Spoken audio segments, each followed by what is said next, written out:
আগে কোরআন কায়েম করেই ছাড়বে ইনশাল্লাহ।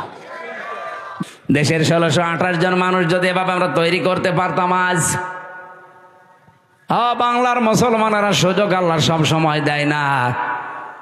54 বছর পর একটা সুযোগ অলরেডি দিয়েছে।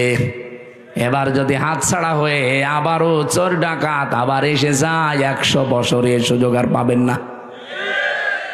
কি আশ্চর্য, মানুষ এত সাহস দেখায় কি করি? আপনি কি এটাকে ইন্ডিয়া পেয়েছেন? বাস্তবতা এইটা আমরা সতর্ক করে দিলাম। এরপরেও যদি কেউ মানতে না চান, নিজের কপালে নিজে আগুন লাগাবেন। আমরা স্পষ্ট ভাষায় তাফসীর মাহফিলে রেকর্ড হয়, তামাম দুনিয়া যাচ্ছে, সবাইকে আহ্বান জানাচ্ছি, আগস্টের 5 তারিখ কিন্তু শেষ হয়ে যায়নি। হ্যাঁ, কথা বলেন না কেন?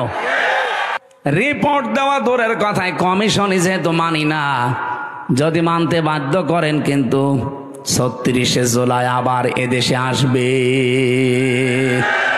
আর যদি আবার 36শে জুলাই এদেশে আসে, এত বড় পাওয়ারফুল মানুষ যখন থাকতে পারে নাই, তাদের শিকড় কোন জায়গা থেকে কোন জায়গা ছিল আপনারা তো নিজেরাও জানেন।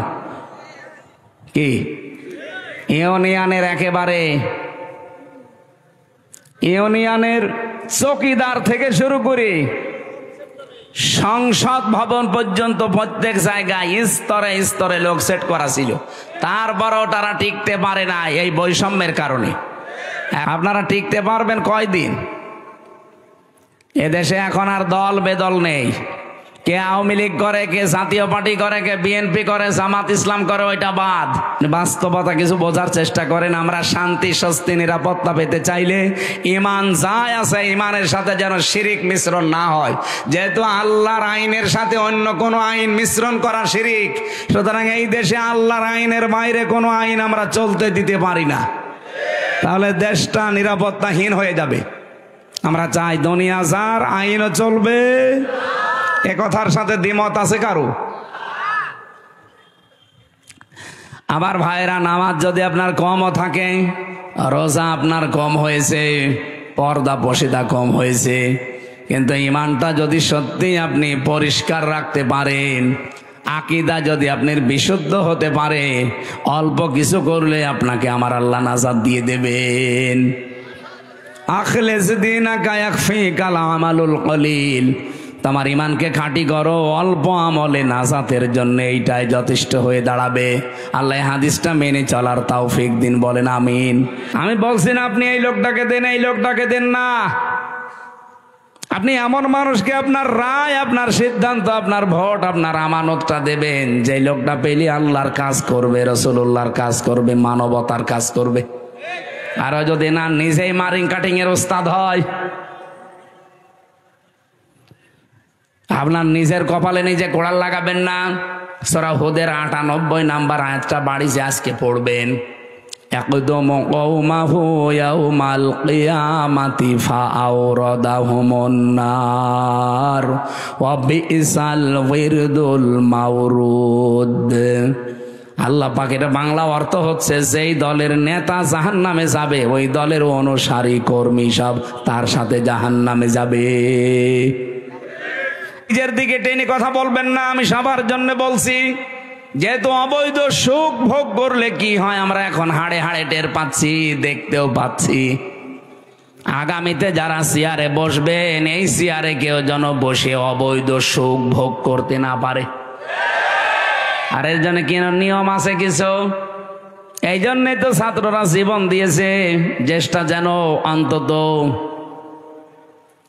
নিরপেক্ষভাবে মানুষ চেয়ারে বসতে পারে। আপনি যদি এই কাজগুলো না করে আবার বলেন যে চাই, কি চান? নির্বাচন চাই, দিয়ে দিলাম, কি হবে? দিনের ভোট, রাতে হবে। আমি যা বলছি যদি একটা কথা মিথ্যা প্রমাণ করতে পারেন, আমি এখনই বন্ধ করে দেব। সংস্কার না করে যদি আপনি আবার এখনই নির্বাচন আজকেই দিয়ে দেন, নির্বাচন হবে কিন্তু 24 সালের মতো। দিনের ভোট রাতে হয়ে যাবে, আমি গ্যারান্টি দিয়ে বলতে পারি। কারণ এই যে বাংলাদেশের যে কয়টা ডিসি, যে কয়টা এসপি, যে কয়টা টিওনো, যে কয়টা ওসি, সেগুলো আছে, শুধু চেয়ার পাল্টিয়েছে। নওগাঁর ডিসি গেছে কুষ্টিয়ায়, কুষ্টিয়ারটা কুমিল্লায়, কুমিল্লারটা চট্টগ্রাম, মাল তো একই আছে, খালি জায়গা পাল্টিয়েছে। ওই মালদের হাতে যদি এখন আপনার দিয়ে দেন, ওরা কি ওই এতদিন 15 বছর যা করেছে ও আল্লাহর ওলিরা তাই করবে? কে কথা বললেন না কেন? এই জন্য জিনিস পাল্টান। সংস্কার তো এমনি বলছে না, সংস্কার মানে এগুলো পাল্টিয়ে দেন। জালেম যারা ছিল, জালেমদের দোসর যারা ছিল, একটাও যেন চেয়ারে না থাকে, সব পাল্টিয়ে নতুন মানুষের জায়গায় দেন। আরো আসতে বলেন। নির্বাচন আমি আজকে বিকাল বেলা দিতে বলছি, দেন। রাত শেষ হলে সকালে দিয়ে দেন, কিন্তু এগুলো পাল্টিয়ে দেন। সত্যি বলছে, এগুলো পাল্টিয়ে না দিলে আল্লাহর কসম যা ছিল আবার তার চাইতে বেশি খারাপ হবে। আর এভাবে যদি কেউ চেয়ারে বসতে পারে, বলেন তো ওইভাবে চেয়ারে বসলে বৈধ না অবৈধ? অবৈধ সুখ পেয়ে আপনি কি করবেন দুনিয়ায়? কয়দিন ভোগ করবেন অবৈধ সুখ? এই পৃথিবীতে অবৈধ সুখ যারা ভোগ করে শান্তি পায়, আল্লাহর কোরআন বলেছে অবশ্যই তাদের দুঃখ কপালে আছে। দুনিয়া আখিরাত মিলে কয়টা? বলেন বলেন। এ সুখটা কি বৈধ সুখ না অবৈধ? আপনি সুখ ভোগ করবেন, করেন, কিন্তু বৈধ ভাবে করেন। এ 15.5 বছরে 3 বার যারা ভোট করে নাম দিয়ে আপনি গেলেন ক্ষমতায়, সুখ পেলেন। আপনি তো ভোট করে যাননি, কারণ আমি নিজে ভিকটিম। 33 বছর বয়স এখন আমার। 18 বছর থেকে যদি ভোট দিতে আরম্ভ করতাম, আমি 3 বার ভোট দিতে পারতাম, একবারও পারি নাই। তার মানে 3 বার যারা ছিল বৈধ না অবৈধ? বলেন বলেন। এই অবৈধ ভাবে থেকেও কি তারা সুখ পায়নি? আপনি কি এত আসতে বলেন কেন? যারা অবৈধ সুখ পেয়েছেন, যদি মনে করেন 50টা সুখ আপনি ভোগ করেছেন, এক একটা সুখে যদি কমপক্ষে 70টা করে দুঃখ আপনার কপালে থাকে, হিসাব করে আগেরটা যেমন দিলেন, এবার বলেন কত হয়? 3500। আমি কোরআন মাথায় নিয়ে বলতে পারবো আল্লাহর কথা, 100 ভাগ প্রতিফলন হবেই। আপনি বিশ্বাস না করতে পারেন, আমি 100 ভাগ বিশ্বাস করি, কারণ এর ভেতরে কোনো সন্দেহ নেই, সন্দেহর লেশ মাত্র।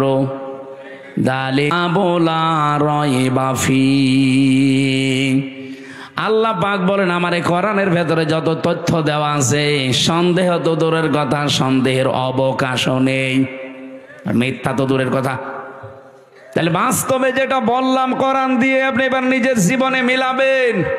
মাস্ট বি দুনিয়ায় যারা অবৈধ সুখ ভোগ করেন, এই যে পরকীয়া প্রেমে যারা আছে, তারা কি সুখ পায় না? সুখ না পেলে 2-3টা ছেলে মেয়ে রেখে চলে যায়। ও মনে হয় গিয়েছে। এত জোরে বলেন কেন? এলাকায় যদি কেউ অবৈধ সুখে থাকেন, এই মুহূর্তে আপনি থেমে যান। আর সুখ আপনি হয়তো কিছু পাচ্ছেন, কিন্তু এক একটা অবৈধ সুখের কারণে কমপক্ষে 70টা দুঃখ সামনে আপনার অপেক্ষা করছে। সুতরাং এই প্রেম ছেড়ে দেওয়া লাগবে, পরকীয়া প্রেম। যারা রাজি আছেন হাত তোলেন তো। এই কার সাথে লাইন আপনার? বিয়ে করেছেন? বিয়ে করলে তো আপনার আর লাইন করার দরকার নেই। যেহেতু অবৈধ সুখ ভোগ করলে এক একটার জন্য শাস্তি কয়টা? আরো জোরে। তাহলে এতদিন যারা এগুলো করেছে তাদের এখন শাস্তি আপনি দেখতে পাচ্ছেন। এত কিছু তারা করেছিল, এখন ভোগ করতে পারছে না। কয়েকদিন আগে সিঙ্গাপুরে ছিলাম, মালয়েশিয়া, কয়েকটা দেশ ঘুরছিলাম, দেখি এই দেশ থেকে যারা পালিয়ে গেছে ওরা কিন্তু ওই দেশে সাহেব পাড়া বানিয়েছে, সেকেন্ড হোম ওদের আছে, থাকতে পারে না, তালা লাগানো, থাকে হচ্ছে হোটেলে। আমি সেই হোটেলে উঠেছিলাম, নিচে নেমে দেখি 2 শয়তান চা খাচ্ছে। কি গো? হুজুর আমরা আগেই পালিয়েছি। আপনি পালাইলেন কেন? আপনার না 620টা বাড়ি। ওই যে চট্টগ্রামের একজন ছিল না, কি মন্ত্রী যেন, ভূমি মন্ত্রী, 620টা বাড়ি এসে শয়তান। একজনের বাড়ি লাগে কয়টা বলেন তো? আমার বাবার একটা বাড়ি, তাই আমি থাকার সময় পাই না। আর শয়তানে 5 বছরে 620টা বাড়ি বানিয়েছে। আমার মনে হয় এই 9 মাস যদি থাকতো ও আরো 200 বাড়ি বানাইতো। বানিয়ে কি করলেন? একটাও তো থাকতে পারেন না। এখন এই যে হোটেলে থাকা লাগে, কয়দিন থাকবেন এভাবে? সাহেব পাড়ায় থাকতে পারেন না, হলে থাকবো ওখানে। বাংলাদেশের 20 লাখ মানুষ এই মালয়েশিয়া আছে, আমার পিটিয়ে ভর্তা বানিয়ে ফেলবে। অবৈধ সুখ যারা ভোগ করেছেন, আল্লাহর কসম, এক একটা অবৈধ সুখের জন্য 70টা করে অশান্তি পাবেন দুনিয়া আখিরাত মিলে। এর বাস্তব প্রমাণ আমার কুষ্টিয়ার হানিফ আর ইনুর বাড়ি। ওই আগস্টের 5 তারিখে বিকাল বেলা তো একটা নাজিল হয়েছিল আযাব, আবার এই ফেব্রুয়ারির 5 তারিখে আযাবুল বুলডোজার নাজিল হয়েছে, পুরাটা মিশিয়ে দিয়েছে। অথচ কি দাপট ছিল দেখেছেন? আগস্টের 5 তারিখের আগ পর্যন্ত দাপট কি গো! ক্ষমতা ভোগ করেছে, কিন্তু ওটা কি বৈধ না অবৈধ? এটা হাসিনা, আপনি নাম ধরেই বলছি, আমার দাদির বয়সী তো, এই জন্যে। উনি যখন চলে গেল কষ্ট পায়নি? কি কষ্ট পেয়েছে আপনি দেখেছেন, কি কান্না কাঁদছিল। আমার তো মনে হয় স্বামী মরে গেলেও ও এত কাঁদেনি। কি কন্দন গো, মনে হচ্ছে যে সব মরে গেছে একদিনই। আমি এর আগেও কন্দন দেখেছি, কিন্তু চোখে পানি দেখিনি। এই দিন সত্যি চোখে পানি বেরিয়েছিল। তার মানে এই দিন কষ্ট, কথা বললে না কেন? এই যে কষ্ট পেলে, কষ্টকে আল্লাহর জন্যে, রাসূলুল্লাহর জন্যে, মানবতার জন্যে, কিসের জন্যে? মানবতা ধ্বংস করার জন্যে। তাহলে কোরআন বলছে যারা কষ্ট পাবে, কারণ কয়টা? এখন আমরা যারা এই যে 54 বছর স্বাধীন হয়েছে বাংলাদেশ, বিশেষ করে 15.5 বছরে কষ্ট পেয়েছি। আমি নাম ধরেই বলছি ভাই, আমি নিজে যেহেতু ভিকটিম, আমি কষ্ট পেয়েছি। নাকি মনে করছেন আমার কোনো কষ্টই হয়নি? আরে ভাই, আমি যোগাযোগ বিচ্ছিন্ন ছিলাম 3 বছর ফাঁসির কন্ডেম সেলের ভেতরে। জেলখানার ভেতরে আর একটা জেল আছে, তার নাম বলা হয় সেল। সেলের ভেতরে আর একটা জায়গা আছে, তার নাম ফাঁসির কন্ডেম সেল, যেখানে মার্ডার মামলার আসামি থাকে। আমি কি মার্ডার করে গিয়েছিলাম? এর ভেতরে আর একটা জায়গা আছে, তার নাম কবর সেল। এটা রাজশাহী আছে, আর যশোরে আছে, আর গাজীপুরের কাশিমপুর কারাগারের 4 নাম্বারটায় আছে। এছাড়া আর বাংলাদেশে সেরকম কোনো জায়গায় আমি পাইনি। আমার যেহেতু বিভিন্ন জায়গায় নিয়েছে তো কষ্ট দেওয়ার জন্য। জেলখানায় দিলে 3 বছর না, 30 বছরও আমি এত কষ্ট পেতাম না। 24 ঘন্টা একটা রুমের ভেতরে। রুম কিসের? এদিকে 3.5 হাত, এদিকে 2.5 হাত, একটা কবরের মতো। এর সামনে আবার টয়লেট দেওয়া, ওর ভেতরে খাওয়া, ওর ভেতরে গোসল, ওর ভেতরে ঘুমানো, ওর ভেতরে পড়াশোনা। এই তারপরেও যদি একটু 10-15 দিন পরে বাড়িতে একটু কথা বলতে দিত যে কেউ বেঁচে আছে না মরে গেছে, না। 3 বছর দেখা সাক্ষাৎ নেই, কথা তো নেই। অথচ সারা জেলখানার লোক, যারা ফাঁসির 10 জন ফাঁসির আসামি, মানে 10টা মার্ডার করেছে, সেও আমার সামনে অন্তত 7 দিন পরে পরে একবার কথা বলে, 15 মিনিট 20 মিনিট করে বাড়ি। এই যে কষ্টটা আপনি দিলেন, আমার কি কিছুই হয়নি? আপনি নিজেকে একটু দাঁড় করান তো। আমার এই বয়সে, আমার তখন 30 বছর ছিল, এখন তো 33। এই বয়সে এই কষ্টটা আমি যদি অপরাধ করে পেতাম, আমার কোনো কষ্ট লাগতো না। আমি যদি 10টা মার্ডার করে যেতাম, আমাকে কষ্ট দিতে, আমি মেনে নিতাম। তা আপনি আমরা যে মামলা দিলেন, ও মামলা তো শয়তানও বিশ্বাস করে না। আমারে মামলা দিয়েছে যে আমি আনসারুল্লাহ বাংলা টিমের প্রধান সারা বাংলাদেশের। অথচ কি ও ছাতা আমি জীবনে নামই শুনিনি। আনসারুল্লাহ বাংলা টিম যে কি, এটা জীবনে আমি নামও শুনিনি ওর আগে। ওই জেলে যেয়ে শুনলাম যে আনসারুল্লাহ বাংলা টিম নামে একটা টিম আছে, ওদেরকে জঙ্গি বানিয়ে বিভিন্ন দেশের মোড়লদেরকে এই ইন্ডিয়ার প্রেসক্রিপশন অনুযায়ী এই দেশে যারা দায়িত্বে ছিল তারা দেখাতো যে এই দেশে জঙ্গি আছে। অথচ এই যে ডিএমপি কমিশনার এখন আমাদের ঝিনাইদহ বাড়ি, শেখ সাজ্জাদ হোসেন, মানে 3 দিন আগে জানিয়েছে যে বাংলাদেশে জঙ্গি বলে কিছু নেই, এগুলো সব নাটক ছিল। কারণ একজন মহিলা নাটক লিখত, আর কাউন্টার টেররিজমের ডিবিতে যারা কাজ করে তারা এগুলো সব মন্তস্থ করত। যেহেতু যিনি নাটক লিখবে তিনি পালিয়েছে, তে নাটক লিখবে কে? আর যারা মন্তস্থ করবে তারাও তো পালিয়েছে।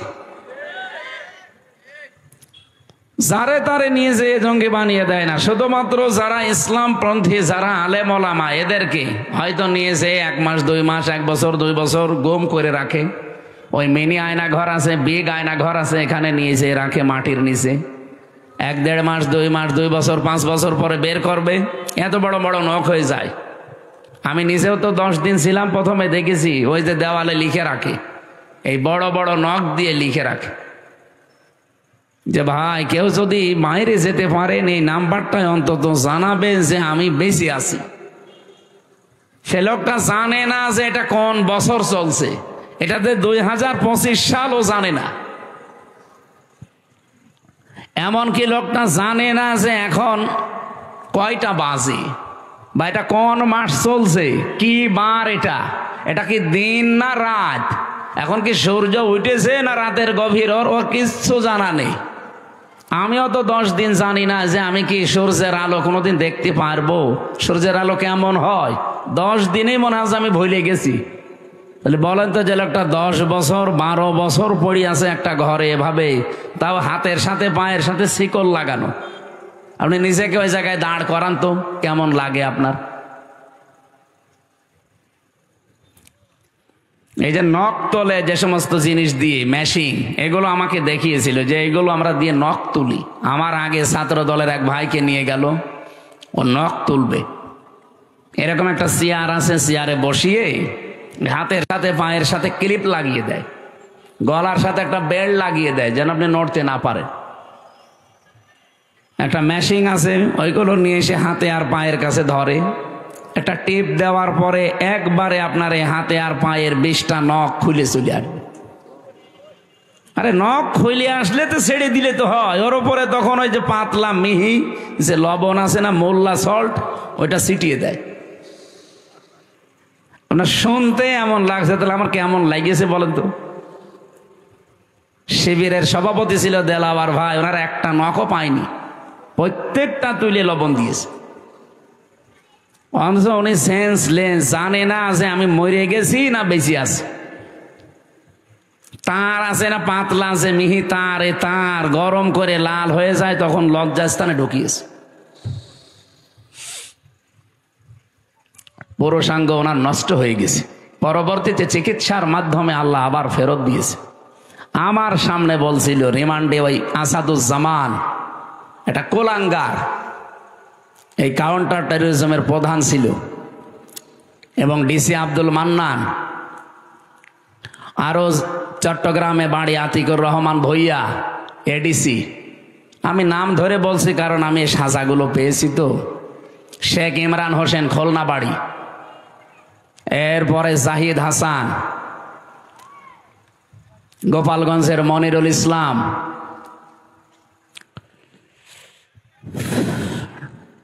ওই সময় ডিসি ছিল নজরুল ইসলাম মোল্লা, ডিবির এডিসি ছিল মশিউর রহমান।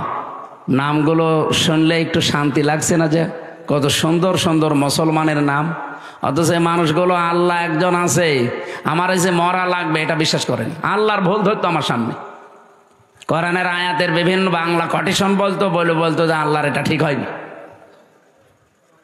আল্লাহরে যে মানে না, তাই আমারেও ছাড়বে? এই 10 দিনে যে আমি কত গালি খেয়েছি আমার মা বাবা তুলে, আমি জানি আর আল্লাহ জানি। আর সাইদি সাহেবকে মনে হয় প্রতিদিন 50টা করে গালি দেয়। মামলা আমারে দিয়েছেন, আমার যদি দোষ থাকে আপনি খোঁজ করে বের করেন, আমারে কিছু বলেন, সাইদি সাহেবের গালি দেন কেন? এই মানুষগুলো একটা শুধুমাত্র এভাবে বসিয়ে রাখবে, একটা সুইচে টিপ মারলে 1 মিনিটে আপনি 120 বার ঘুরবেন। আপনার মাথার মগজ উলট পালট হয়ে যাওয়ার কথা না? ওই বাইরে যখন নিয়ে এসে আমার পাশের রুমে দিল, কি চিৎকার করে কান্না, পরিস্থিতি তৈরি করলো যারা, কষ্ট বলেন তো, সত্যি করে বলেন, একটু কি হালকা আমি পাইনি? এ 3টা বছর আমার কাছে মনে হয় 30 বছর যা বেঁচে ছিলাম তার চাইতেও বেশি কষ্ট পেয়েছি। তাহলে এক একটা কষ্ট পেয়েছি আমার নিজের কোনো দোষের কারণে, কোনো অপরাধের কারণে। হয় আল্লাহর জন্য তারা কষ্ট দিয়েছে, রাসূলুল্লাহর জন্য কষ্ট দিয়েছে, অথবা মানবতার জন্য। তাহলে কোরআনের আয়াত ছিল কি, কেউ যদি কষ্ট সহ্য করে একটা, কষ্টটা কার জন্যে? আল্লাহর জন্যে, রাসূলুল্লাহর জন্যে, মানবতার জন্যে। তার জন্যে কমপক্ষে মা যেহেতু আছে, যারা আরবি গ্রামার জানে বলেন তো মা এ শব্দের পরে আল্লাহ উসরুনের আগে আলিফ লাম দিয়ে এর সাথে নির্ধারিত করে দিয়েছে যে অবশ্যই একটা কষ্ট সহ্য করো দুনিয়ায়, একটা দুঃখ সহ্য করো, আমি আল্লাহ কমপক্ষে 10 থেকে 70টা সুখ, শান্তি, স্বস্তি, নিরাপত্তা, কল্যাণ দুনিয়া আখেরাত মিলে তোমার কপালে লিখে দিলাম। আল্লাহর এই ওয়াদা কি মিথ্যা হবে? বলেন বলেন।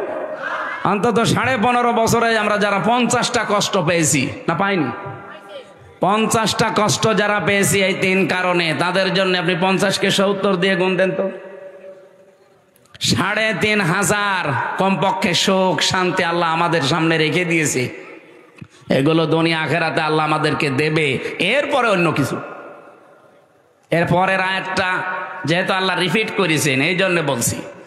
আল্লাহ রাব্বুল আলামিন বলেন, ইন্না মাআল উসরি ইসরা। আগেরটা শুনে যেমন শান্তি পেয়েছো, পরেরটা একটু শোনো কেমন লাগে বলবো। পরেরটা আল্লাহ জানাতে চেয়েছেন, দুনিয়া থেকে যদি একটা সুখ ভোগ করে, একটা সুখ যদি কেউ শান্তি ভোগ করে দুনিয়ায়, আর ওই সুখ যদি অবৈধ সুখ হয়, আবার তাকান এদিকে, আপনি সুখ ভোগ করলে অশান্তি পাবেন দুনিয়ায়, বিষয়টা এমন না। সুখ যদি হয় অবৈধ সুখ, এই শান্তিটা যদি অবৈধ শান্তি হয়ে থাকে, একটা সুখ শান্তি ভোগ করার বদলে এর সাথেও যেহেতু মা আছে, আপনি অবশ্যই দুনিয়াতে কমপক্ষে 10 থেকে 70টা অশান্তি দুনিয়ায় পাবেন।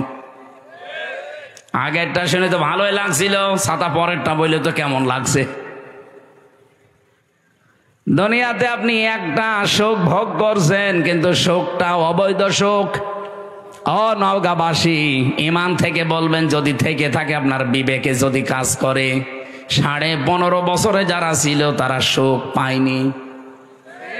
কথা বলছে না কেন? এখন থেকে সিদ্ধান্ত নেওয়া লাগবে না যে জীবনে যদি কষ্ট সহ্য করি আল্লাহর জন্য করব, রাসূলুল্লাহর জন্য করব, মানবতার জন্য করব। কথা বলেন না কেন? আর সুখ যদি ভোগ করেন অবৈধভাবে, একটা ক্ষতি হবে কয়টা? এরকম পাগলেও চাইবে। এরকম পাগল যদি থাকে, নওগাঁয় থাকতে দেবেন না, ওরে পাঠাবেন কোথায়? বলছে পাবনায়। পাগলা গারাদার পাবনায় লাগবে না, নওগাঁয় আর একটা বানানো লাগবে। কথা বলে না কেন? এরকম পাগল এখনো দেশে আছে। অবৈধ সুখ আমরা আনা আবি যাররিন রাদিয়াল্লাহু তাআলা আনহু قال قال النبي صلى الله عليه وسلم من ادعى ما ليس له فليس منا وليتبوأ مقعده من النار رواه মুসলিম। হাদিসটা এখানে যেহেতু আলিম মাদ্রাসা, আপনারা নিজেরাও পড়ান মুসলিম শরীফের হাদিস, আমি জানি, কিন্তু এখান থেকে 2টা তথ্য আমি বের করতে পেরেছি। এদিকে তাকান। নবীজি বলেন, মানিদ্দাআ মা লাইসা লাহু ফালাইসা মিন্না। যেই জিনিস তোমার না, ওইটা যদি নিজে দখল করে নাও, নিজের আয়ত্তে রেখে দাও, যেই দিন এই কাজ করবা ওই দিন থেকে তুমি আমি নবীর উম্মত নেই।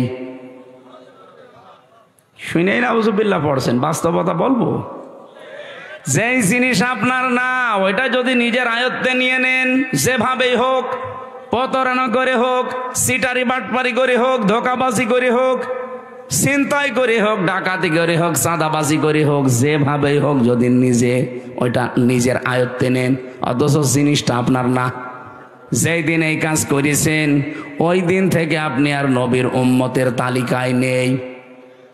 নওগাঁবাসী বিবেক দিয়ে বলেন, যদি কেউ নবীর উম্মত না থাকে, সে হয় ইহুদি, খ্রিস্টান, মুশরিক, মাজুসি। কথা বলছেন? 4500 ধর্মের লোক এখন দুনিয়ায় আছে। আমি বাইরের দেশগুলোতে গিয়ে মিশেছি তাদের সাথে, থাইল্যান্ডে গিয়ে এক জায়গায় যাচ্ছিলাম বাসে চড়ে, জিজ্ঞাসা করলাম যে আপনার নাম কি? নাম বলার পরে মনে হচ্ছে না, এই মুসলমানের নাম না। আপনার নবীর নাম কি? বলছে জোসেফ। জোসেফ মানে? হ্যাঁ, মুসা আলাইহিস সালাম, এটা ইহুদি। আর একজনের সাথে সিঙ্গাপুরে দেখা হয়েছিল, জিজ্ঞাসা করলাম আপনার নবীর নাম কি? বলছে যিশু।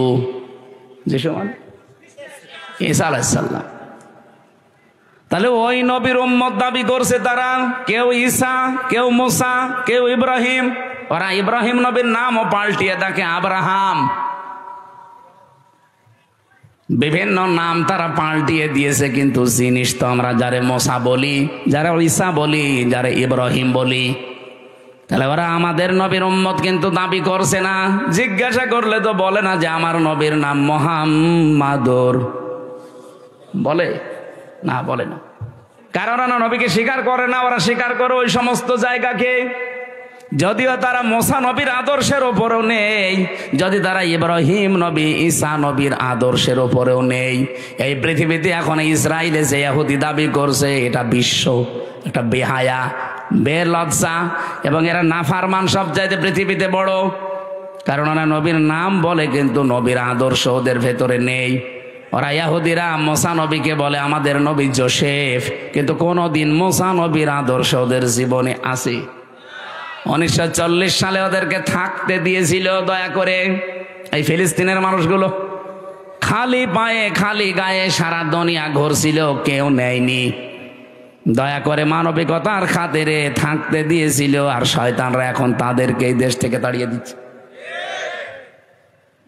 আল্লাহ ধরে না, ধরে না, এবার ধরেছে। ইন্না বাতশা রাব্বিকা লাশাদীদ ইন্নাহু হুয়া ইউবদিউ ওয়া ইউঈদ। আল্লাহ পাক বলেন আমি কিছু বলি না, কাউকে ধরি না, যদি কাউকে একবার ধরি আমি ওরে ছাড়ি না। ইসরায়েলে এখন যে দাবানল চলছে, জেরুজালেমের রাস্তা পর্যন্ত বন্ধ আছে 3 দিন। আপনি টের পাচ্ছেন? এতদিন পর্যন্ত এই জালেমদের অত্যাচারে মুসলমানরা বাড়ি ঘর ছেড়ে দিয়ে পালিয়েছে, আর ওরা এখন আল্লাহর গজবে বাড়ি ঘর ছেড়ে পালাচ্ছে। কত উন্নত প্রযুক্তির মেশিন লাগিয়েছে তারা, পানি দিচ্ছে লেভানোর জন্য আগুন, কিন্তু না যত দেয় তত আরো চলে। কারণ এই আগুন তো আর হামজা লাগায়নি, আগুন লাগিয়েছে কে?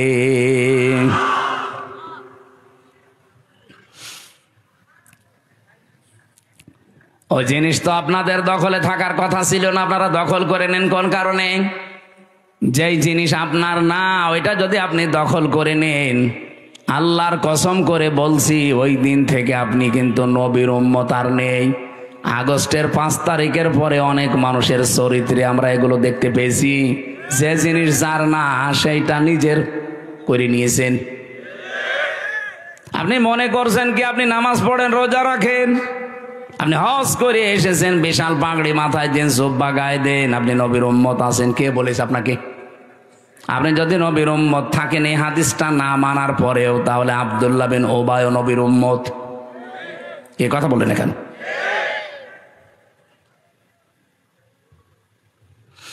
এই যে ভারতে মুসলিম আমাদের বাপ দাদা যারা হাজার হাজার লক্ষ লক্ষ বিঘা জমি জায়গা তারা ওয়াকফ করেছিল মসজিদ, মাদ্রাসা, খানকা, ঈদগাহ, গোরস্থানের জন্য। অথচ পৃথিবীর এই নিকৃষ্ট মানুষের তালিকায় যে 6 জন মানুষের নাম আছে, তার ভেতরে মোদি আছে 3 নম্বরে। এ মোদি 3 নম্বর লোক। এই তামাম দুনিয়া তাকে ঘৃণা করে। শুধু বাংলাদেশের মানুষ আমরা না, তামাম দুনিয়া। এটা রিপোর্ট দিয়েছে মাইক্রোসফট, খ্রিস্টানরা বানিয়েছে রিপোর্ট। পৃথিবীর 257টা রাষ্ট্র মিলে তারা রিপোর্ট বানিয়েছে পৃথিবীর নিকৃষ্ট মানুষ কারা। 6 জনের নাম এসেছে, নেতানিয়াহু একজন, মোদি একজন, আর যেটা পালিয়েছে ওইটা আছে। ওটা নিজে ডাকতেও নাম বলা যাচ্ছে না। আপনি কি মনে করছেন এই মানুষগুলোকে শুধুমাত্র আমরা খারাপ বলছি? কে বলেছে? তামাম দুনিয়ার যত সৃষ্টি আছে ওদেরকে সামনে নিয়ে যান, ওরা এই নামগুলো শুনলে ঘৃণা ভরে প্রত্যাখ্যান করছে। একটু বিবেকের তাড়নায় কথা বলেছিল ভারতের একজন সেনাবাহিনীর একজন দায়িত্বশীল, তাকে আজকে নামিয়ে দিয়েছে, বাদ দিয়ে দিয়েছে। বিবেক বহির্ভূত কাজ পৃথিবীতে সবচাইতে বেশি করছে এখন ইন্ডিয়া। মুসলিমদের এই বিষয়গুলো এখন তারা ওয়াকফ আইন বাতিল করে দিয়ে নতুন করে অবৈধ আইন বানিয়ে এখন মুসলমানদের এই সম্পদগুলো সব নিয়ে নিচ্ছে। সম্পদ নিয়ে নিলে তো হয়, আগে ধরেছে তারা আল্লাহর ঘর মসজিদগুলো, একটা একটা করে সব মসজিদ তারা ভেঙ্গে গুড়িয়ে দিচ্ছে।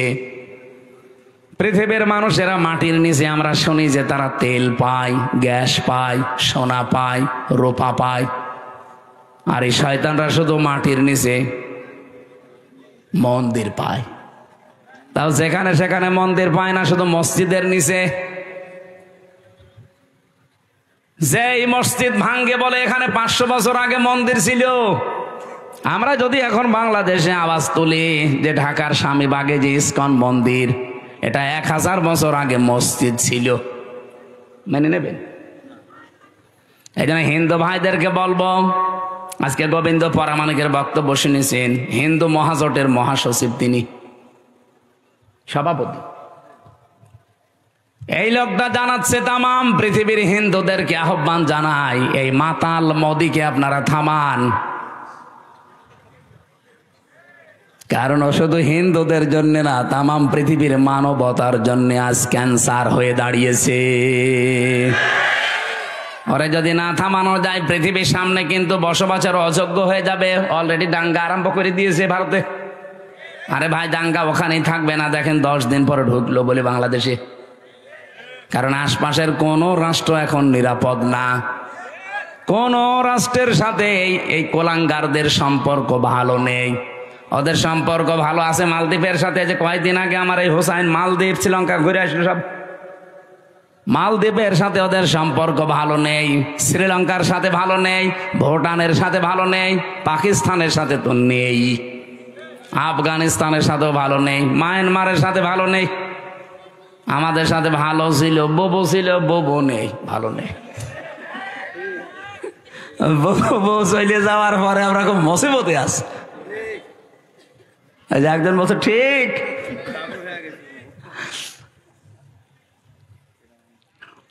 বউরে এতদিন শুনতাম নাকি যে স্বামী স্ত্রীর সম্পর্ক, এটা তো মিথ্যা কথা। কারণ দাদা তো ফুল হাতা আর আমরা হাফ হাতা। ফুল হাতা বোঝেন? আমি জেলখানা এটা বুঝতাম না। জেলখানায় এক পেয়েছিলাম, জেলার দেবদুলাল। ও যখনই জেলে প্রবেশ করতো, গেট দিয়ে আসার সঙ্গে সঙ্গে কয়েদিরা যারা এক বাক্যে আওয়াজ দিত, ফুল হাতা ঢুকতেছে। তখন বুঝলাম যে বেটা মুসলমানি দিইনি। মুসলমানি না দিলে কি বলে? ফুল হাতা। আর আমরা এখানেও ফুল হাতা আছে, এই যে ছোটগুলো। এই না মানে না, ও ফুল হাতা। এই ছোট ছোট গুলো, এগুলো সব ফুল হাতা না, এগুলো হাফ হাতা এখন হয়নি। যাই বলেন, এতদিন পর্যন্ত মিথ্যা কথা ছড়িয়েছেন এই 15 বছর যে আমাদের স্বামী স্ত্রীর সম্পর্ক না, এটা আর বলবেন না, এটা সম্ভব না। কারণ আমাদেরটা যাই হোক, অন্তত হাসি কথা বলছেন এখন। আর দাদা তো জীবনে যদি এখন মুসলমানি দেওয়া লাগে, এই বুড়ো বয়সে আপনি হাসাম পাবেন কোথায়? এখন বুড়ো হাসাম লাগবে না। আপনি এই বয়সের কোন ছেলে দিয়ে মুসলমানি দিতে পারবেন? ও তো লজ্জা পাবে, বলবে বুড়ো হাসাম নিয়ে আসেন। এখন বুড়ো হাসামের হাতে আপনি অস্ত্র দেবেন, ও আগা কাটতে যে গোড়া কেটে বাদ দিয়ে দেবে। আমি আর নিচে নামলাম না। দাদা জীবনের মতো বিয়ে করার স্বাদ মিটে যাবে। আর দাদা যদি মুসলমানি না দেয়, ও মুসলমান না হয়, ওর সাথে বিয়ে দেওয়া জায়েজ আছে। আমরা আহ্বান জানাচ্ছি গোবিন্দ পরামানিক সাহেবের সাথে, তামাম দুনিয়ার সব হিন্দুরা একজোট হয়ে লোকটাকে থামান। অন্তত আমরা সবাই, যেহেতু প্রতিবেশী পাল্টানো যায় না। আমরা চাই সবাই মিলেমিশে অন্তত দুনিয়ার জীবনটা পার করি। কেউ থাকবো না আমরা। আপনি হিন্দু হন, খ্রিস্টান হন, মুসলমান হন, যাই হন, আর 100 বছর পরে এই পৃথিবীর জমিনে কেউ থাকবেন না, সব মাটির নিচে নাই আগুনে পুড়ে শেষ হয়ে যাবেন। পরবর্তীতে নতুন প্রজন্ম এসে এখানে আবার চাষ করবে। কথা বলছেন কেন? সুতরাং আমরা যেই কয়দিনে আছি শান্তি, স্বস্তি, নিরাপত্তা নিয়ে থাকতে চাই। কথা বলেন না কেন? আর আমাদের নিরাপত্তা দেওয়ার একচ্ছত্র মালিকানা মোদির, আমেরিকার। কার? আরো জোরে বলেন কার? এই শিরিকটা বাংলাদেশে আছে, এই জন্য আমি স্মরণ করাচ্ছি। অনেকে এখন বিভিন্ন দিকে ঝুঁকতেছে, কেউ রাশিয়ার দিকে, কেউ আমেরিকার দিকে, কেউ দাদার দিকে তো ঝুঁকেই আছে, কেউ চীনের দিকে। না, পৃথিবীর কেউ নিরাপত্তা দেওয়ার মালিক না, তার নিজেরই নিরাপত্তা নেই। নিরাপত্তা শুধুমাত্র দিতে পারে আমার আল্লাহ। আর আল্লাহ কাদেরকে দেবেন? কোরআনে কারিমে সূরা আনআম 7 নাম্বার পারা 17 নাম্বার পৃষ্ঠার 1ম নাম্বার লাইনের 82 নাম্বার আয়াতে আছে, আল্লাযীনা আমানু ওয়া লাম ইয়ালবিসু ঈমানাহুম বিযুলমিন উলাইকা লাহুমুল আমনু ওয়া হুম মুহতাদুন। বলেন আল্লাহু আকবার। আল্লাহ পাক বলেন, দুনিয়ায় যারা ঈমান আনবে আর ঈমানের সাথে যারা শিরিক, জুলুম, এখানে জুলমুন মানে শিরকিন, যারা জুলুম এবং শিরিক তাদের ঈমানের সাথে মিশ্রণ করবে না, উলাইকা লাহুমুল আমনু, এই মানুষগুলোই আল্লাহর কাছে নিরাপত্তার হকদার। ও বাংলার মুসলমানেরা, আমরা তো আর খ্রিস্টান না, আমরা তো এখানে মুশরিক না, আমরা এখানে 92% মুসলমান। অন্যান্য ইবাদত বন্দেগী কম থাকতে পারে, কিন্তু নামের আগে আমার মোহাম্মদ আছে। 92% মুসলমান আমরা। শান্তি, স্বস্তি, নিরাপত্তা আল্লাহ দেবেন। উলাইকা, আল্লাহ বলেন আঙ্গুল দিয়ে মনে হচ্ছে দেখাচ্ছে, ইসমে ইশারা, উলাইকা লাহুমুল আমনু, এই মানুষগুলোই লাহুমুল আমনু, এদেরকে আমি আল্লাহ নিরাপত্তা দেব, এরা নিরাপত্তার হকদার। যদি তারা ঈমান আনার পরে ঈমানের সাথে শিরিক আর জুলুম মিশ্রণ না করে। বাংলাদেশে ঈমানদার যারা দাবি করতাম তাদের সাথে শিরিক আছে না নেই? জুলুম আছে না নেই? বলেন বলেন। শিরিক কি, জুলুম কি, এই দুইটা যদি আপনি পরিষ্কার হয়ে যান, তাহলে ওই দুইটা থেকে নিজেকে মাহফুজ রাখবেন, হেফাজত করবেন। আল্লাহর কসম, দুনিয়ায় কেউ পাশে না থাক, হেফাজত করার দায়িত্ব নিয়ে নেবে কে? এক কথায় বলছি, শিরিক কি? আল্লাহ যেটা পারে ওইটা অন্য কেউ পারে, এই বিশ্বাস করার নাম শিরিক। এক কথা বলছেন না কেন? আল্লাহ যেটা পারে ওইটা অন্য কেউ, আরো জোরে বলেন।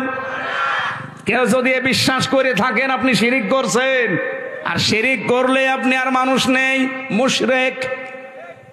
আর মুশরিক যারা, তাদের জন্য আল্লাহর শাস্তি হচ্ছে, ইন্নাহু মাইয়ুশরিক বিল্লাহ ফাকাদ হারামাল্লাহু আলাইহিল জান্নাহ ওয়া মাওয়াহুন নার ওয়া মা লিয-যালিমিনা মিন আনসার।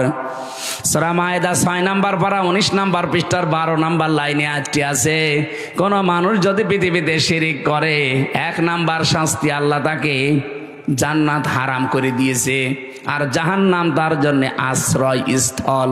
বলেন নাউজুবিল্লাহ। আজকে থেকে সিদ্ধান্ত নিয়ে ফেলেন, আল্লাহ যেটা পারে ওইটা অন্য কেউ দুনিয়ায় পারে? আরো জোরে বলেন। না, পারে না।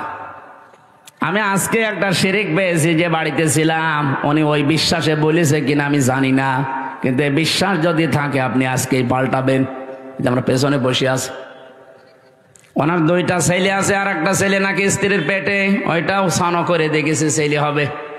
পানি নিয়ে এসে বলছে, হুজুর এমন পানি পড়বেন যেন মেয়ে হয়। মনে হচ্ছে আমি ডাউনলোড করে দেব। অনেক জ্ঞানী মানুষ, হয়তো এই লাইনের মানুষ না, জেনারেল শিক্ষিত মানুষ, এরকম বহু মানুষকে আমরা এটা পাই, যে মানুষগুলোর বিশ্বাস আল্লাহ যেটা পারে দুনিয়ায় অন্য কেউ এটা পারে। আমার উপরে বিশ্বাস করেছে যে পানি এমন ভাবে পড়বেন যেন এবার আর ছেলে না হয় মেয়ে হয়। পানি পড়া আপেল পড়া দিয়ে যদি ছেলেকে মেয়ে বানিয়ে দিতে পারতাম তা আমার ম্যাডামের কি হইতো? এটা তো একটা বললাম, এবার আর একটা বলছি, নাকি বলবো না? কোরআনে কারিমে যে বিধান আল্লাহ দিয়েছেন এ পৃথিবী চালানোর জন্যে, দুনিয়ার মানুষ যদি কেউ নবীকে জিজ্ঞাসা করতো ওই সময়, ইয়াকুলুনা হাল্লানা মিনাল আমরি মিন শাইইন কুল ইন্নাল আমরা কুল্লাহু লিল্লাহ। আল্লাহ পাক এটা সূরা আলে ইমরানে আছে 4 নাম্বার পারা 9 নাম্বার পৃষ্ঠার 3 নাম্বার লাইনের 154 নাম্বার আয়াতের মাঝের অংশে পাবেন। এটা তাফসিরে ফি জিলালিল কোরআনে সাইয়্যিদ কুতুব এভাবে লিখেছেন। এই ছেলে ওঠাউঠি করেন কেন? বসেন বসেন, ওখানে বসিয়ে দেন।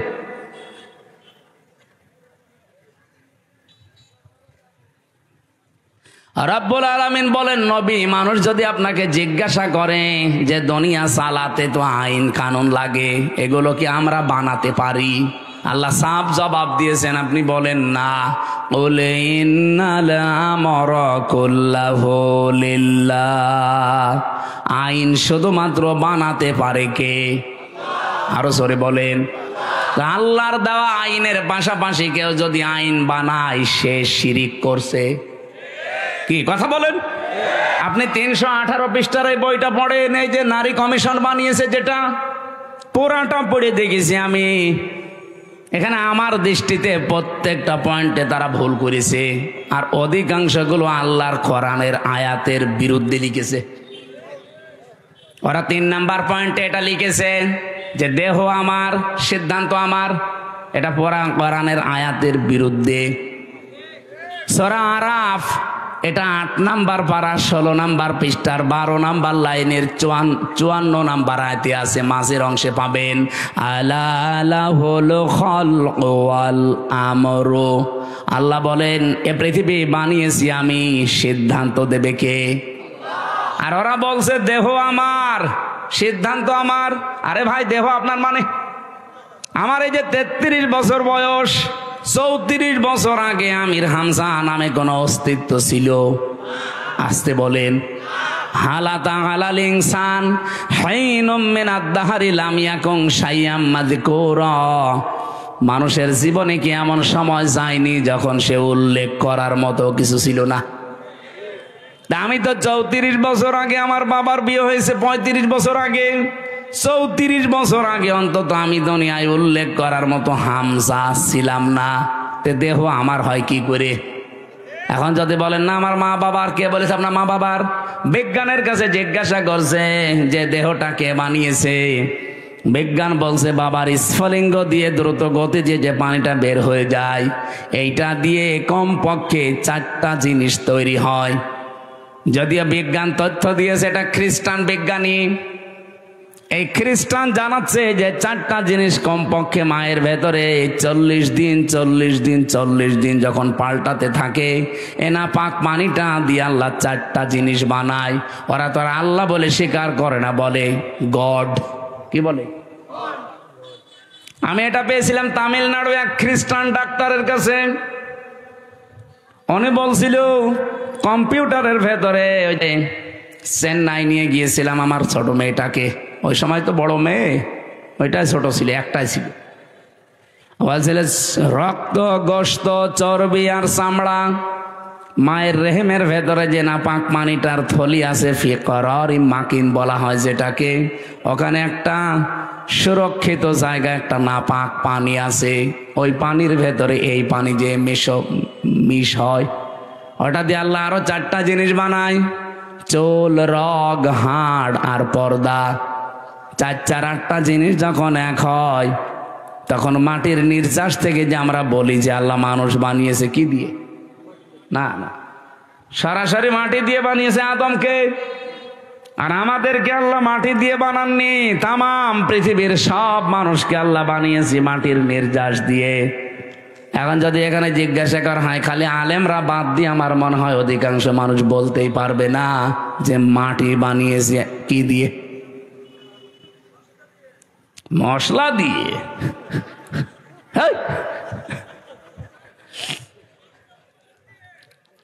মাটির ভেতরে পাবেন আপনি oxygen, silicon, aluminium, iron, calcium, potassium, sodium, magnesium, nitrogen, hydrogen.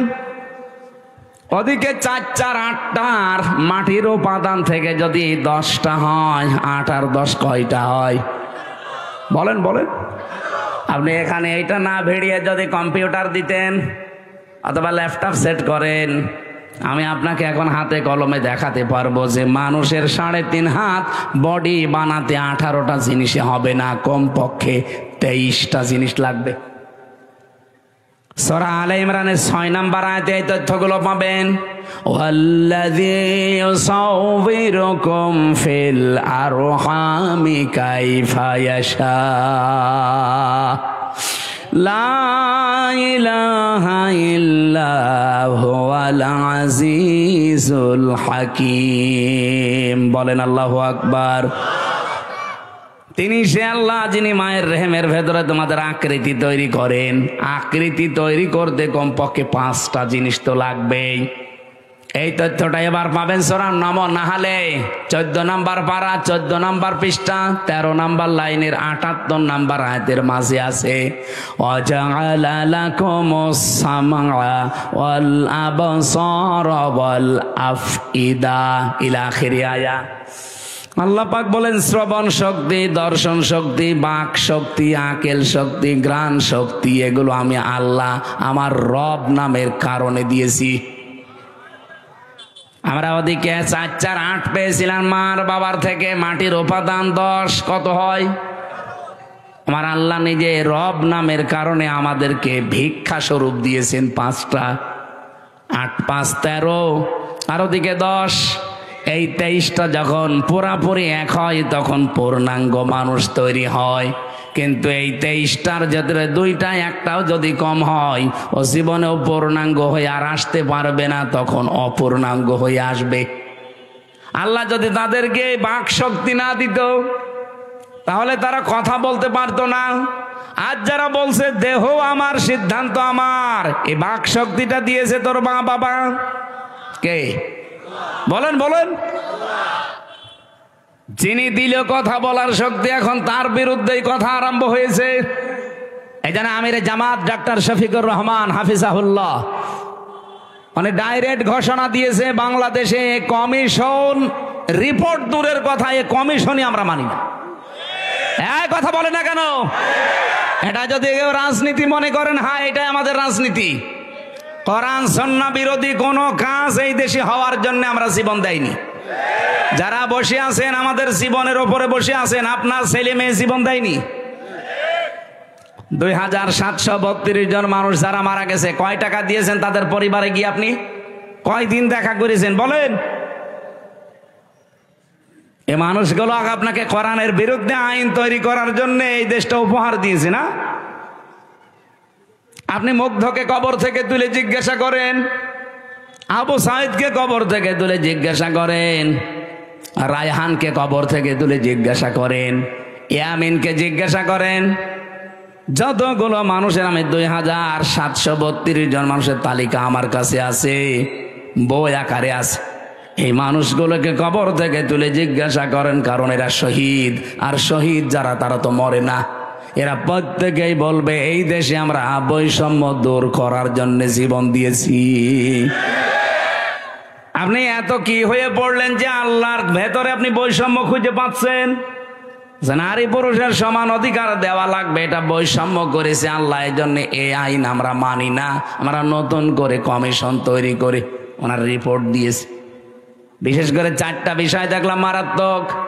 1 নম্বরে বিয়ের ক্ষেত্রে, 2 নম্বরে তালাকের ক্ষেত্রে, 3 নম্বরে অভিভাবকত্বের ক্ষেত্রে, 4 নম্বরে সম্পদ আদি বন্টনের ক্ষেত্রে।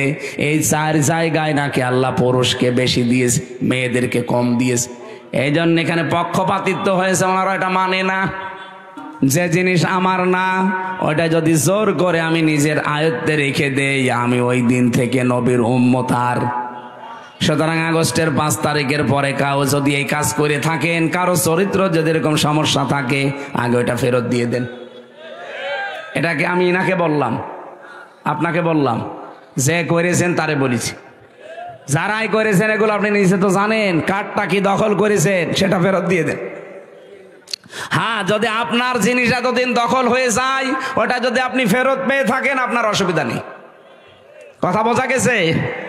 আপনারই ছিল, ওটা হাতছাড়া হয়ে গিয়েছিল, দখল করে নিয়েছিল, এখন ওটা আবার ফেরত পেয়েছেন, আপনি এই হাদিসের আওতা মুক্ত থাকবেন।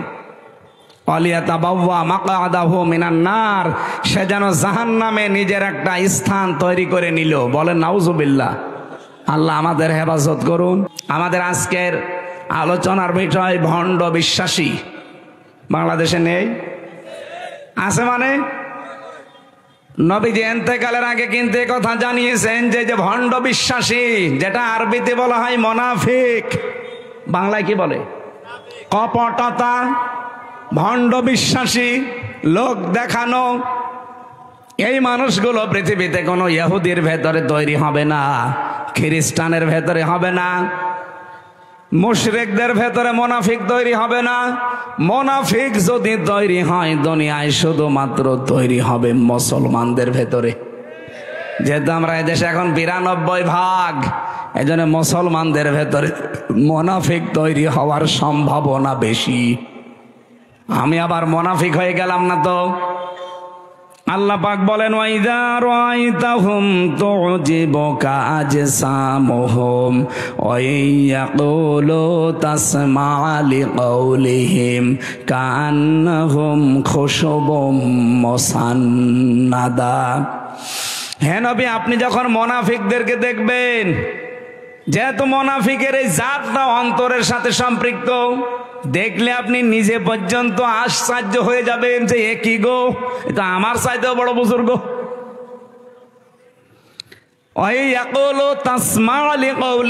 তাদের সাথে যদি আপনি কথা বলেন, যা তাদের কথা যদি আপনি শোনেন, আপনি বিমোহিত হয়ে পড়বেন, আপনি নিজেকে খেয়ে হারিয়ে ফেলবেন যে কি, আমিও তো এত সুন্দর করে ইনিয়ে বিনিয়ে কথা বলতে পারি না।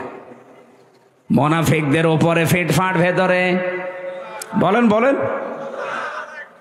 রাব্বুল আলামিন তাদের উদাহরণ দিতে গিয়ে জানিয়েছেন, কান্নাহুম খুশুবুম মুসান্নাদা, তারা যেন কাঠ খোদাই করা দেওয়ালের মতো।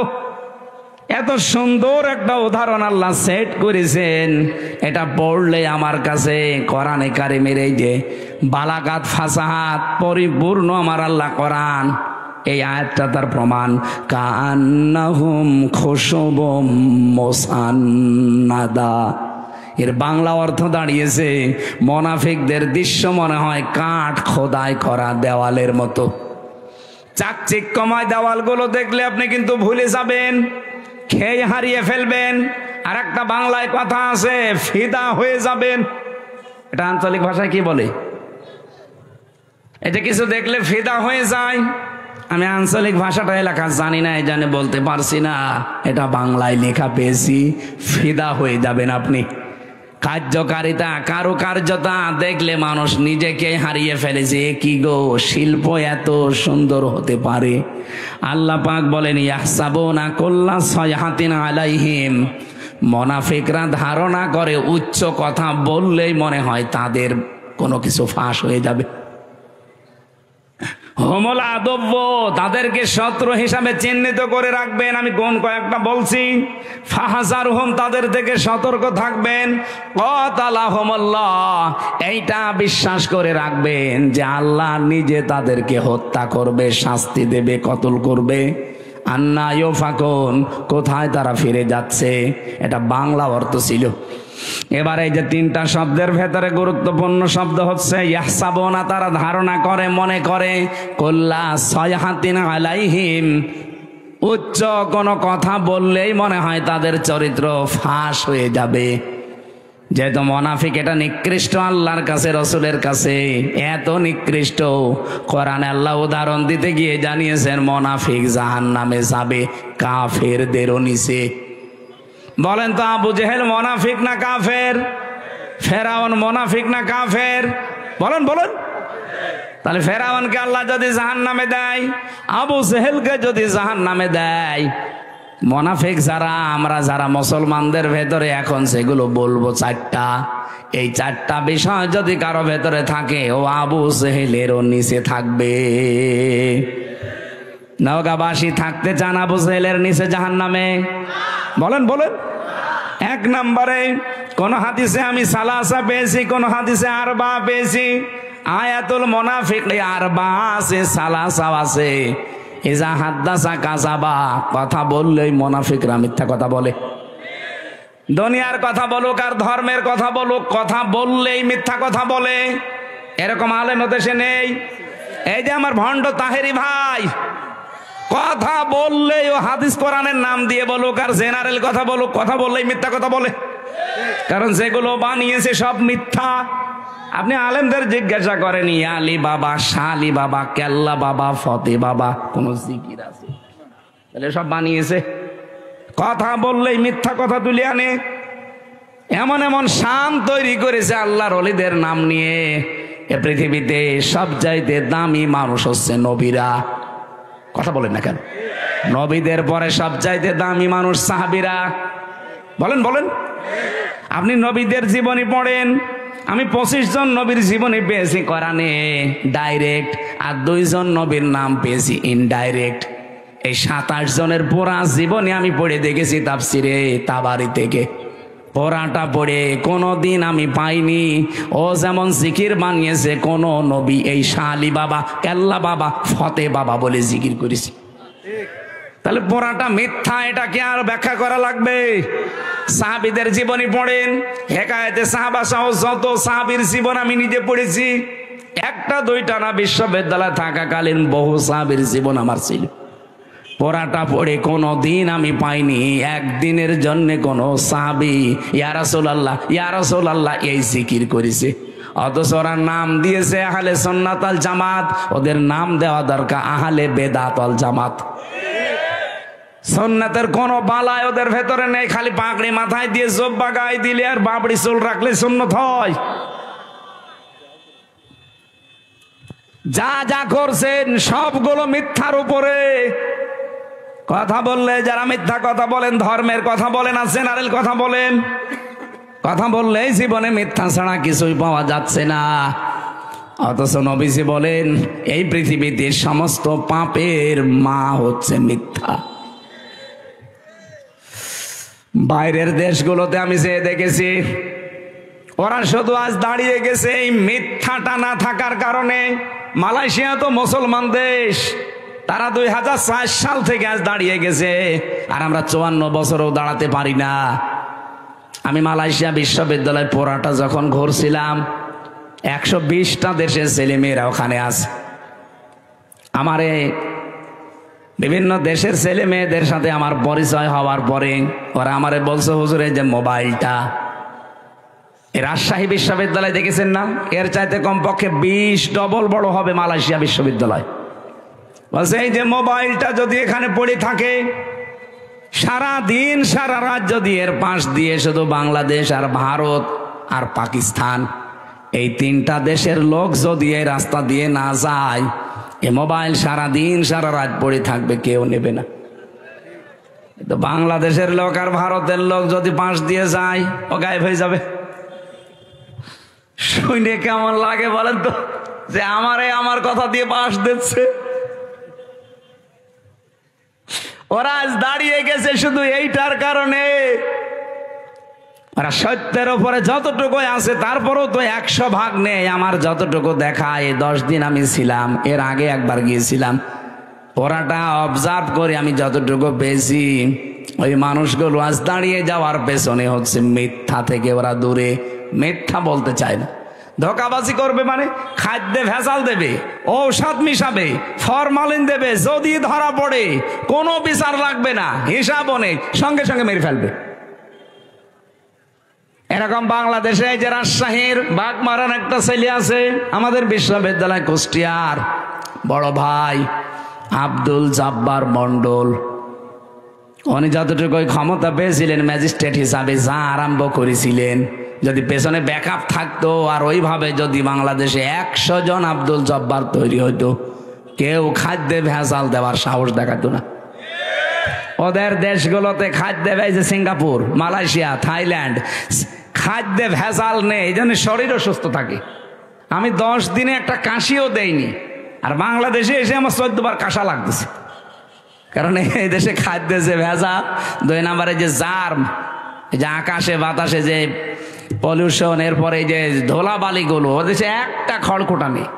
অথচ বাংলাদেশে যাইতে মালয়েশিয়া প্রায় 5 ডবল বড়। না ভাই, মোনাফিক যদি মোনাফিকি করেন মুসলমানদের ভেতরে যেহেতু এটা তৈরি হবে, তো এই জন্য আমাদের সাবধান, আমরা যেন মোনাফিকি না করি। 2 নম্বরে ওয়াইদা ওয়াদা আখলাফা, ওয়াদা করলেই তারা খেলাফ করবে। যেহেতু সামনে ওয়াদার একটা মৌসুম আসতেছে, কত মানুষ কত ওয়াদা আপনাকে দেবে, পার হয়ে গেলে পাটনি বাড়ার শালা হয়ে যাবে। ওয়াদা একটাও যারা ঠিক রাখে না। 3 নম্বরে ওয়াইদা তুমিনা খান, যারা আমানত রাখলে খেয়ানত করে। আমানত রাখলে যে খেয়ানত হয় এটা ওয়াজ করা লাগবে না? 15.5 বছরে দেখে ফেলেছেন দরবেশের মতো মানুষ, এত বড় বড় দাড়ি, যার মাথার চুল থেকে পায়ের স্যান্ডেল পর্যন্ত পুরা সাদা, আর সে নাকি 36,000 কোটি টাকা চুরি করিস। দেশে যদি কোরআনের আইনাজ থাকতো, এই দরবেশের 1 হাত না 2 হাত না, ওরা আরো কিছু জিনিসপত্র কেটে ফেলতো। কত চোর এই দেশে, একটাও থাকতো, এমনি তো পালিয়েছে, যেই কয়টা এখন আছে একটাও থাকতো না। আমরা চুরি না করে আমাদেরকে যেভাবে জেলে নিয়ে যেতেন, মাথায় দড়ি দিয়ে, কালো কাপড় দিয়ে মুখ পেঁচিয়ে, পেছনে হ্যান্ডকাপ দিয়ে, ডান্ডা বেড়ি লাগিয়ে, বুলেট প্রুফ জ্যাকেট দিত বুকের ওপরে, মাথার ওপরে টুপি দিত, মনে হচ্ছে যে কি নিয়ে যাচ্ছে, অথচ কিছুই না। আর এখন এত বড় বড় কোটি কোটি টাকা চুরি করা মানুষ মনে হচ্ছে জামায় আদরে কোটে উঠতেছে।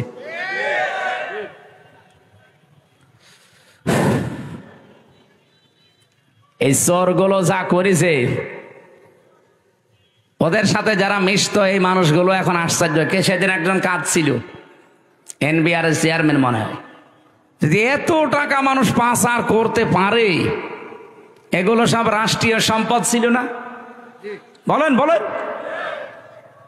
হযরত ওমর বলেন, একবার আমি রাষ্ট্রের হিসাব করছিলাম, মোমবাতি ধরিয়ে অথবা শলাকার উপরে জয়তুনের তেল লাগিয়ে আমি একটা হিসাব করলাম।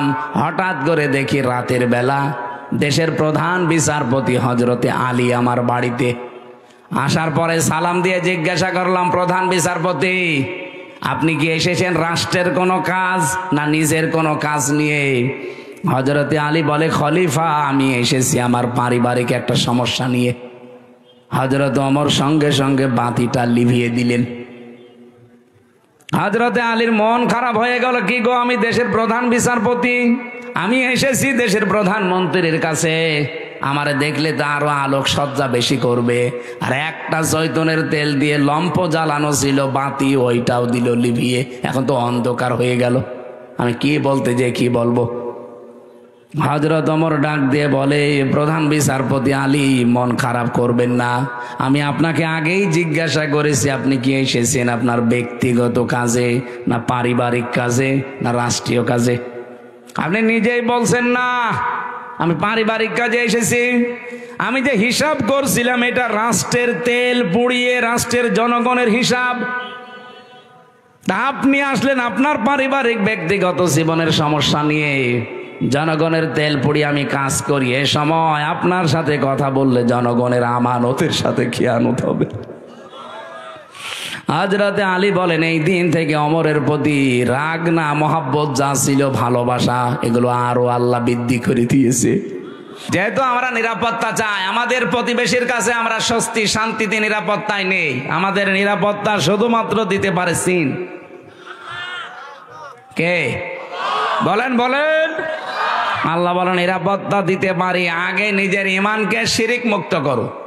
এই জন্য বলছিলাম আমার দেহ সিদ্ধান্ত আমার, এটা শিরিক, কারণ দেহ আমার না, সিদ্ধান্ত আমার না। আল্লাহুল খালকু আল আমরু, দেহ কার?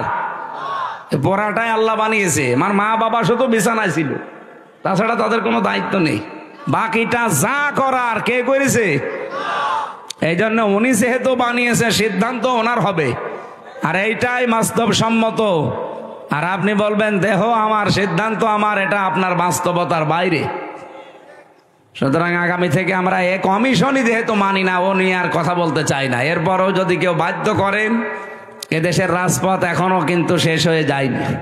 আমরা আশা করব দেশকে অস্থিতিশীল করার জন্যে এই কিছু কোলাঙ্গার মহিলার কথা শুনে, যেগুলো কোলাঙ্গার না হলে আল্লাহর কোরআনের বিরুদ্ধে হাত দেয়।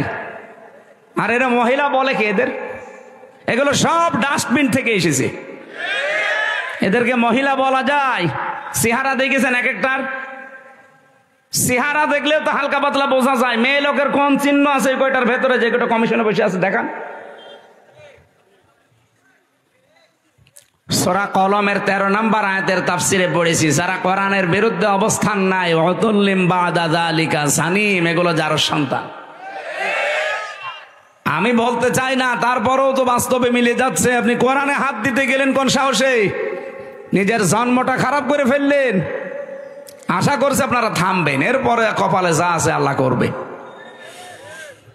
এই জন্য আমরা শান্তি, স্বস্তি, নিরাপত্তা যদি আল্লাহর পক্ষ থেকে বাংলাদেশ পেতে চাই, বহির্বিশ্বের যে এখন আন্তর্জাতিক ষড়যন্ত্রগুলো চলছে, অলরেডি যেহেতু দাঙ্গা মোদি লাগিয়ে দিয়েছে, এ বাতাস আসতে কিন্তু বেশি দেরি হবে না। একটু রিভাব দিন। আর এখানে দাঁড়িয়ে কি এই জায়গায় বসে থাকা যায় না?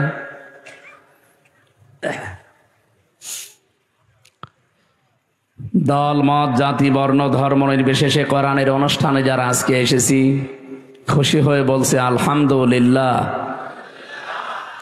আমরা জন্মের পর থেকে শুনছি এটা শুকরিয়া আদায় করার একটা বাক্য, নাকি শোনেননি কোনোদিন? লাইন শাকারতুম লাযিদান্নাকুম, যদি নিয়ামতের শুকরিয়া আদায় করো আমি আল্লাহ নিয়ামতকে বাড়িয়ে দেব। আল্লাহ শুধুমাত্র বাড়িয়ে দেব এ কথাই তো হয়ে যেত। লামে তাকিদ নুনে সাকিলা দিলেন কেন? অবশ্যই বাড়িয়ে দেব। মুফাসসিরিন ইকরাম লিখেছেন এই আয়াতের ব্যাখ্যা করতে গিয়ে, পৃথিবীতে কোনো মানুষ যদি একটা জিনিস হারিয়ে ফেলে,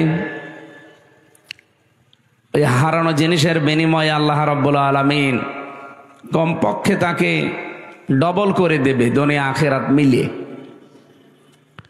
কোরআনের আয়াত এবং হাদিসের বর্ণনা অনুযায়ী পৃথিবীতে কেউ যদি একটা কষ্ট সহ্য করে, দুঃখ পায়, আর এই কষ্টটা যদি 3টা কারণে পেয়ে থাকে, তাহলে কমপক্ষে 10 থেকে 70 গুণ পর্যন্ত দুনিয়া আখিরাতে তাকে শান্তির ব্যবস্থা আল্লাহ করবে। ফাইন্না মাআল উসরি ইসরা, ইন্না মাআল উসরি ইসরা, এই আয়াতের তাফসিরে দেখবেন ফি জিলালিল কোরআন সাজ্জাদ কুতুব রহমাতুল্লাহ আলাইহি টিকার ভেতরে তিনি দিয়েছেন, কোন মানুষ যদি দুনিয়ার ময়দানে একটা কষ্ট সহ্য করে, তাহলে এই কষ্টের জন্য আল্লাহ যে সুখ, শান্তি, স্বস্তি, নিরাপত্তা, কল্যাণের কথা জানিয়েছে সেইটা অগণিত। এই জন্য ইসরার আগে আলিফ লাম নেই, উসরুনের আগে আলিফ লাম আছে, এটা মারেফা, এটা নির্দিষ্ট। এর আগে মা আছে, মা মানে সঙ্গে, সাথে। আল্লাহ এর আগে ইন্না দিয়ে গ্যারান্টি দিয়েছেন অবশ্যই কষ্টের সাথে, কষ্টের পরে, কষ্টের সঙ্গে সুখ আছে। কিন্তু কয়টা? আমি যেহেতু আলিম মাদ্রাসা, অনেক আলেম এখানে আছে, একটু চিন্তা ভাবনা করে আয়াতগুলো পড়বেন, মজা পাবেন। এদিকে তাকান, তাকান এদিকে। আমার কথা যেটা বলি ওখান থেকে আমি একটা শিক্ষা নিয়ে আসি আগে, তারপরে সামনে যায়। তো এই আয়াত থেকে আমাদের শিক্ষা কি? একটা কষ্ট যদি কেউ দুনিয়াতে সহ্য করে, একটা কষ্টের বিনিময়ে কমপক্ষে, যেহেতু ইসরার আগে আলিফ লাম নেই, এটা অনির্দিষ্ট, এটা না কেরা, তার মানে সুখ একটা দুইটা না, কত দেবে এটা আমরা জানি না। আল্লাহ একটা নির্ধারিত নিয়ম দিয়েছেন যে সর্বনিম্ন 10, মাংজা বিল হাসানাতি ফালাহু আশরু আমসালিহা। একটা নেকির কাজের পরে কমপক্ষে আল্লাহ ওই 10 গুণ পর্যন্ত সওয়াব দেয়। আর সর্বঊর্ধ্বে 70 গুণ। এরপরে কত আছে এটা আমাদের ধারণার বাইরে, বেগাইরি হিসাব বলা আছে কোরআনে। তো এখানে যেহেতু একটা কষ্টকেও সহ্য করলে তার সাথে সাথে আল্লাহ সুখ শান্তি দেবে কয়টা? কমপক্ষে নিম্নে 10, উপরে 70-এর উপরে আরো আছে, আমরা 70-ই ধরলাম। এদিকে তাকিয়ে বলেন সর্বনিম্ন কত? এর উপরে অন্তত 70 ধরি, তার উপরে যত আছে আমাদের হিসাবের যেহেতু বাইরে, ওইটা বাদ দিলাম। একটা কষ্ট যারা আমরা সহ্য করি এর সাথে সাথে আল্লাহ সুখ শান্তি আমাদেরকে দেবেন 70টা। এটার ভেতরে কি আছে এখন আমরা বের করতে চাই। সুখ যদি আপনি দুনিয়ায় পেয়ে থাকেন, কষ্ট যদি আপনি পেয়ে থাকেন, এই কষ্টটা এই সুখটা হওয়া লাগবে 3টা কারণে। কয়টা? আমি কথা বোঝাতে পারছি কিনা বলেন? আপনি কষ্ট পেলেই হবে না, কষ্ট পাওয়া লাগবে দুনিয়ায় কয়টা কারণে? আরো জোরে বলেন। 1 নম্বরে আপনার যদি আল্লাহর জন্য কষ্ট হয়, রাসূলুল্লাহর জন্য কষ্ট হয়, মানবতার জন্য কষ্ট হয়। কয়টা কারণ পেলাম? এই 3 কারণের বাইরে যদি কেউ কষ্ট পায়, তার কষ্টের সাথে আল্লাহ সুখ শান্তি রেখেছেন, এ কথা কোরআনে নেই। এ মাদ্রাসার যারা সম্মানিত আলেম ওলামা যারা আছেন তাদেরকে বলছি একটু ভালো করে খেয়াল করেন। সাধারণ মানুষ হয়তো এভাবে না বুঝলেও আপনারা বুঝবেন। আপনি বলেন একটা কষ্টের পেছনে কারণ কয়টা? আরো জোরে। আপনি 3 কারণের বাইরে যদি দুনিয়ায় কষ্ট পান, আপনার জন্য কোনো শান্তি স্বস্তি নিরাপত্তা সুখ কল্যাণ আল্লাহ রাখেন না। বহু মানুষকে আমরা দেখি এই 3 কারণের বাইরেও তারা কষ্ট সহ্য করে। এই যে প্রেম যারা করে, ছেঁকা খায়, কষ্ট পায় না? যারা করিয়েছে ছেঁকা খেয়েছে একটু হাত তোলেন তো দেখি আল্লাহর ওলিরা। এই এলাকায় তো এসব নেই আলহামদুলিল্লাহ। আপনাদের এলাকায় মাদ্রাসা আছে তো এই জন্য এসব নেই। চালাক, এই যে কে যেন বলছে চালাক মাল, ঠিকই। যাই হোক, এই কষ্টের পরে সুখ পাবেন না। পরকীয়া প্রেমে যারা আছে এরা যদি একটু মানে কিছু হয়, কষ্ট পায় না? এই কষ্টের সাথে কি সুখ আছে? না, এটা আমি বানালাম। সূরা হুদ 12 নম্বর পারা 12 নম্বর পৃষ্ঠার 1 নম্বর লাইনের 98 নম্বর আয়াত। বাংলাদেশে যত তাফসীর আছে বাংলা ইংরেজি যা পাবেন দেখেন এইটা লেখা আছে। যদি এটা ফেরাউন সম্পর্কে আল্লাহ নাযিল করেছে, কিন্তু কোরআন তো শুধু ফেরাউনের জন্য না, তামাম দুনিয়ার জন্যে। যেই দলের নেতা জাহান্নামে যাবে, ওই দলের কর্মী অনুসারী যা আছে তার পেছনে সব যাবে জাহান্নামে। আপনি এখন কোথায় যাবেন নিজেই ভাবেন। 4 নাম্বারটা যেটা বলতে চাই, এটা অনেকে আমরা বলতে চাই না, এইটাও আছে 4 নম্বরে হাদিস, যে মুনাফিক তারা যারা কথা বললেই, কারো সাথে একটু ঝগড়া হলেই কথার আগেই গালি দেয়। এদেশে তো নেই। সেদিন আমি পাবনায় না কোন জায়গায় যেন যাওয়ার সময় দেখি বরফ বিক্রেতা, ওই যে আইসক্রিম বিক্রি করে, 2 মহিলা মনে হয় ঝগড়ার সময় গালি দিচ্ছিল, মোবাইলে রেকর্ড করিস। এমন গালি একবারে 1 থেকে Z পর্যন্ত পুরা গালি 8-10 মিনিট রেকর্ড করে আবার বরফ বিক্রি করছে ওই মোবাইলের সাথে, কিভাবে মেমোরি কার্ডে সেট করে মাইকে ছেড়ে দিয়েছে। জোরে বাবা, গালি মানুষ এইভাবে দিতে পারে? বুড়ো বুড়ো এরকম মানুষ দেখি, যুবক ছেলে যুবতী মেয়ের সামনে তার মাকে গালি দেয়। বুড়ো দেশে নেই? আপনি মানুষ? হ্যাঁ, মুরব্বী যারা আছেন নিজের স্ত্রীকে গালি দেন, কারা হাত তোলেন তো। এই এলাকায় মানে এই ওয়াজ করা ঠিক হচ্ছে না, কারণ আল্লাহর ওলি বসে আছে। না, গালি দেবেন না। সম্মানিত মা বোন যারা এসেছেন, সম্মানিত মা বোনদেরকে বলছি, এদিকে তাকান। আপনি শুধু মনে করেন যে আমি নামাজ পড়ে রোজা রেখে কালো বোরকা পরে জান্নাতে চলে যাব, না। স্বামী যাদের আছে জায়েজ কথাগুলো মেনে তাদের খুশি রাখবেন, না জায়েজ কথা মানার দরকার নেই। হযরতে খাদিজা জীবনে এক ওয়াক্ত নামাজ পড়েননি, একটা রোজা রাখেননি, জীবনে একদিনের জন্য পর্দায় ছিলেন না, কারণ এই বিধানগুলো নাজিল হয়েছিল সব তার ইন্তেকালের পরে। অথচ আল্লাহ তাকে নিজে সালাম দিয়েছে, তাকে এই পৃথিবীতে জান্নাতে ঘর বানিয়ে সুসংবাদ পাঠিয়েছে। একটাই মাত্র কারণ, জীবনে কোনোদিন তিনি একটা দিনের জন্য স্বামীর মনে দুঃখ দেননি। এখানে আমরা যারা স্বামী বসে আছি, একেবারে আল্লাহর দিকে তাকিয়ে বুকে হাত দিয়ে বলতে পারবেন যে জীবনে কোনোদিন আমি একদিনেও স্ত্রীর কাছ থেকে কোনোদিন দুঃখ পাইনি? দেখেন, একটা স্বামী হাত তুলতে পারল না। স্টেজে এত বড় বড় হুজুর বসে আছে, কেউ পারছে না। এক মুরব্বী হাত তুলেছে, বউ আছে, থাকতে পারে, আলহামদুলিল্লাহ। ওনার বউ যদি এরকম থেকে থাকে আলহামদুলিল্লাহ।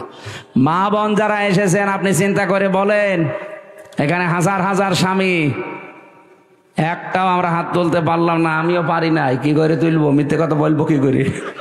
পারবো না।